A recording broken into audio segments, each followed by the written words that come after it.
Back to school can be stressful for the whole family, not just students. So today, pediatrician Dr. Sharma will discuss back to school readiness and school year steadiness.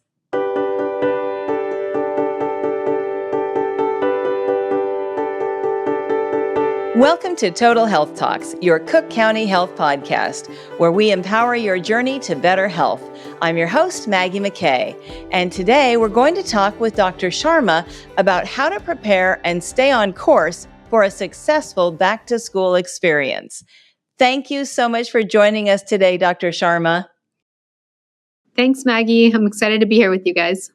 So today we want to share some strategies for a healthier, less stressed back to school for parents and kids, and also how to keep your kids healthier during the entire school year. So right off the bat, as children are getting ready or even thinking about going back to school, what can parents do to help lessen their children's anxiety?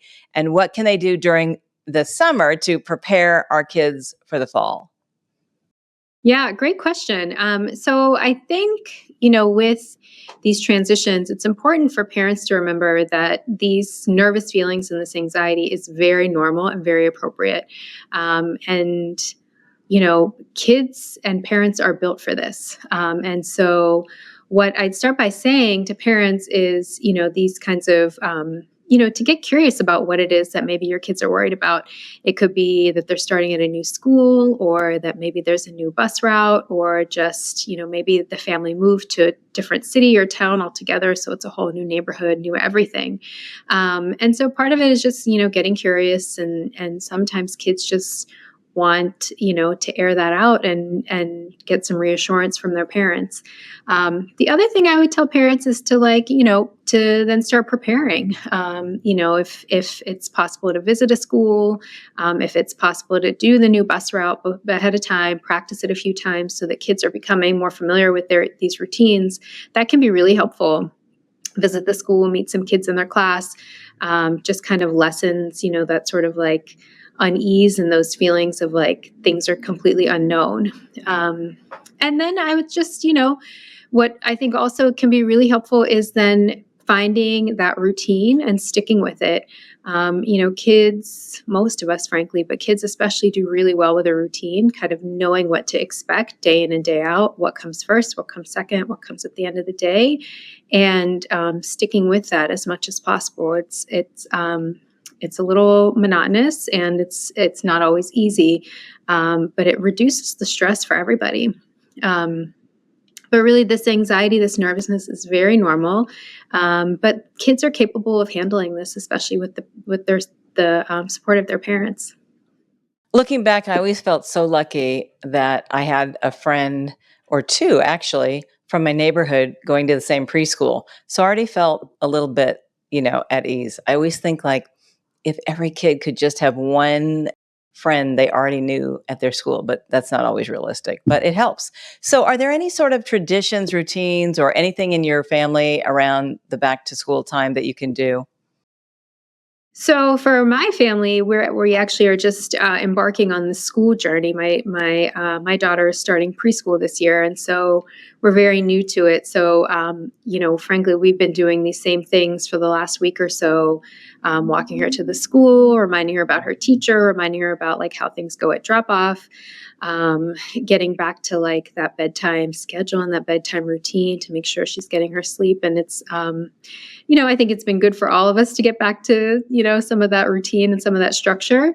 And then, we did the first day photos, we, made the sign, this is my first day of preschool, what I want to be when I grow up. And, we don't post a lot on social media. And I don't think that's necessarily what you have to do with the photos. I think it's just nice to have them to at least look back on and just see how much kids change even over the course of a year. Do you have any strategies for keeping our immune system strong, for keeping our kids from getting sick as much as possible as we go back into school so the whole family can stay healthy?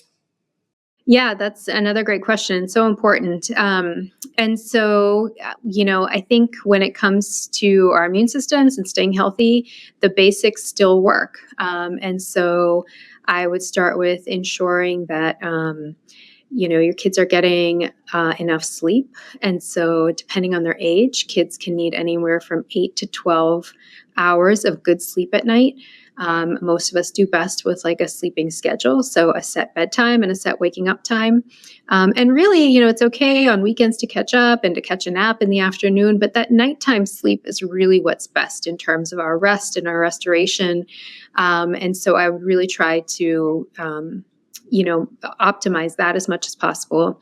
Then it's kind of fueling our bodies with healthy foods. So making sure we're getting those fruits and vegetables every day, limiting the sugary stuff and the chips and the snacks and too much junk food, making sure you're getting something with calcium every day. So kind of an overall balanced diet and regular meals and enough hydration. I can't stress hand washing enough. Kids don't understand personal space, and germs don't understand personal space. So hand washing is really key here, especially as we go from the summer season into cold and flu season. And then lots of families are continuing to mask, like when somebody is sick or when they're in an area where they may not know what germs might be around or if sick people are around. And I think that's a great option too, especially if you're at a big party, big festival, at a big store, on the plane. I think all those things there are great strategies. So let's say we get off to a good start with back to school, first month or two. What can parents be doing now to ensure a healthy school year down the line, next few months? Yeah. So, I think it's important to kind of anticipate what's coming up in the school year, right? So, kids do all kinds of activities or sports or theater or musical, whatever the case might be. And so parents know best what are those busy times of year for their kids and their families, and kind of ensuring, their routine and their schedule and staying on top of those basics like we've talked about during those busy times. I would say going into cold and flu season, make sure you've gotten your flu shots, up to date on all your vaccines. And just also, I think it's important to know your school's policies whenever there is illness. And then I'd also, be in touch with your doctor's office to make sure, just to see what resources they might have. If your kid is sick, what's the best way to go about getting in touch or getting seen by the doctor for a sick visit or something like that. Right. That leads me to the next question. A lot of parents are scheduling back to school physicals right now. So, what are the type of things parents should be talking about with their child's doctor during these appointments? Yeah, very good question. So, for lots of kids, the kind of school physical, the back to school visit is the only time in the year that they see their doctor. And so, it really is meant to be a comprehensive visit. And so, you're going to talk about everything, kind of, any kind of physical or health conditions your child might have. If there are any chronic conditions like asthma, eczema, allergies, whatever the case might be, checking in on all those things and making sure, medications are appropriate, all the paperwork for school is completed. Then it's really important that the doctor will check that their vaccines are up to date and give any additional vaccines that might be due at that time. But really, it's an opportunity to check in, not just like on, kind of the medical, kind of physical functioning, but just their overall functioning. It's important to know how kids are doing in terms of their emotional well-being, their social well-being, and their mental health as well. And so, it's, during these visits, it's likely that all these things will come up in different ways. And I think it can be really helpful for parents to prepare their kids for those questions and encourage their kids to be candid and take the opportunity to get any of their questions answered as well. Dr. Sharma, you mentioned vaccines. Why are they needed for diseases that we don't even see much of anymore? Can parents delay or skip some vaccines, or what's your opinion on that? Yeah, so my opinion, and really what I think is more important, is that we know from overwhelming data and evidence from vaccines is that vaccines are extremely effective. And ironically, the reason that we don't see many of these diseases anymore is because vaccines have been so effective in preventing them. And so we're fortunate in that way that we don't see a lot of these things anymore. But I think the downside is now people think that, well, they're not around anymore. They're not they're not something to worry about. But we've had measles outbreaks the last several years. We've had chickenpox outbreaks here in Chicago. And then we've seen outbreaks of other vaccine preventable illnesses, here and there over the last several years. And so while they still may be uncommon, they can be really, they can be deadly, and they can also just be really, the morbidity from them, right? You can get really sick. And so it's not something I think to take lightly. As far as an alternative schedule, we have a vaccine schedule, and that schedule is used worldwide. And has been studied at this point for decades. And the nice part, I like to reassure parents that vaccines are likely the most studied intervention that we have in medicine. And as a result, they've really gotten safer over the decades that we've been using them. So a lot of those concerns about mercury and other kind of additives that we had, 10, 20, 30 years ago, the vaccines are much, much safer now than really they have ever been. Speaking of safety, is it safe to follow a quote unquote alternative schedule? So again, there's no alternative schedule. There is a vaccine schedule. We do, when kids, for various reasons, fall behind on their vaccines, or if they've undergone like a treatment, for kids who might have certain types of cancers or other illnesses in which they can't receive vaccines until they're cleared in certain ways, right? Then we will delay vaccines. But for the otherwise kind of healthy child, there is a vaccine schedule, and it's really best to stick with it. It also tends to, when your child stays on schedule, we have several combination vaccines that we can use. So it tends to actually limit the number of actual injections kids end up getting when you can stick to the schedule. And then that way, you can kind of move about your life in peace. Your kids start school, you're not rushing back to the doctor because you're missing something, or anything else like that. Aside from physicals, what other things should parents think of? What about any tips for keeping good lines of communication and good relationships with kids as they go through those teenage years and into adulthood? Because that's a whole nother ballgame. Yeah, definitely. So, I think stay curious. Parents know their kids best. And so, especially with teenagers, listening goes a long way. And so a lot of times I think it can even be helpful, when a teen might be experiencing something or is clearly, has something on their mind, to ask them, like, do you just want to vent, or do you want some advice, right? Do you want help solving this problem, or do you want me to just listen? And I think kids will tell you, like, I just want to vent, or I don't need help, mom, or whatever the case might be, right? A lot of times they just want to be heard. And then I think it's just having those kind of opportunities to also normalize what they're feeling, right? So depending on where they are in those teenage years, those friends, those kinds of like their peers, keeping up with their peers, all the comparison to their peers can be very important.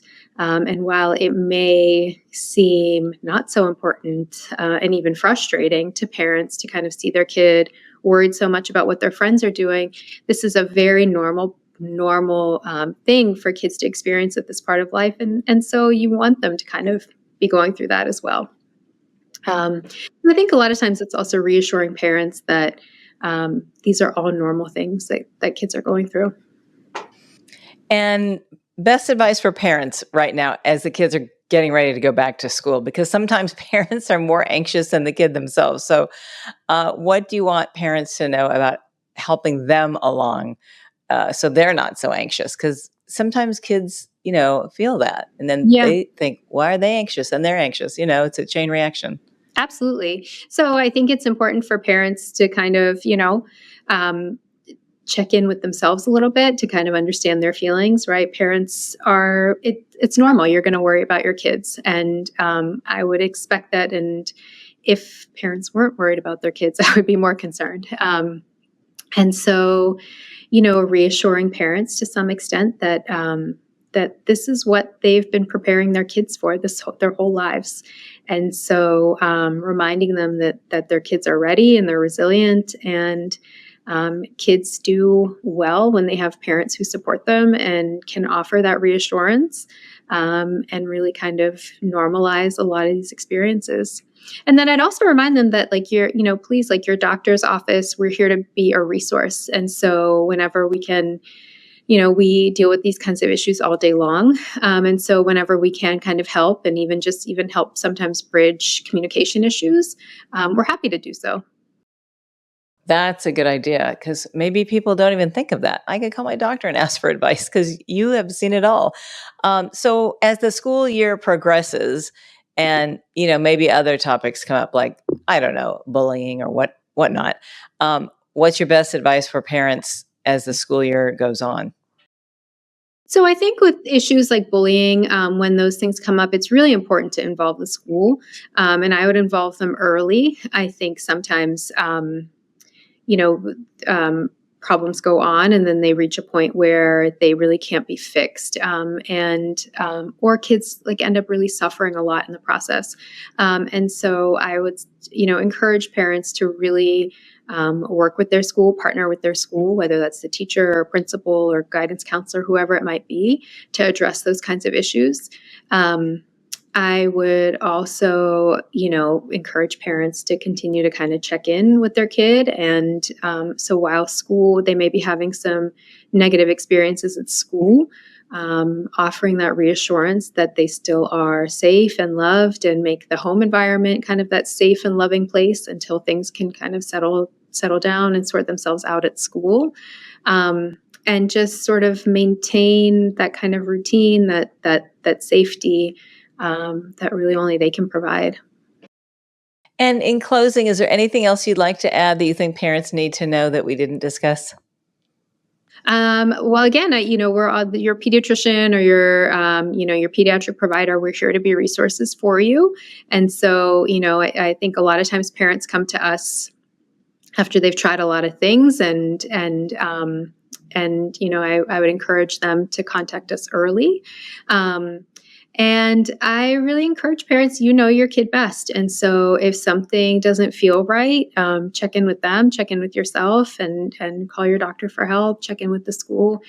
Kids really are functioning as part of the world. And so if we want them to be doing well individually, academically, recreationally as well. It's really important for kids to be doing lots of things in lots of settings, and thriving in those different areas. And so if something feels off to you, call us. We're here to help.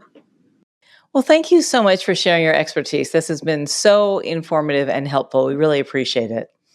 You're welcome. It's been a pleasure being here with you. Thank you. Again, that's Dr. Shipra Sharma. And to find out more, please visit cookcountyhealth.org/podcast. As we wrap up another insightful episode of Total Health Talks, make sure to visit cookcountyhealth.org/podcast and subscribe to our podcast. Share and connect with us on social media as well. Stay tuned for more engaging discussions. This is Maggie McKay signing off from Total Health Talks. Stay well.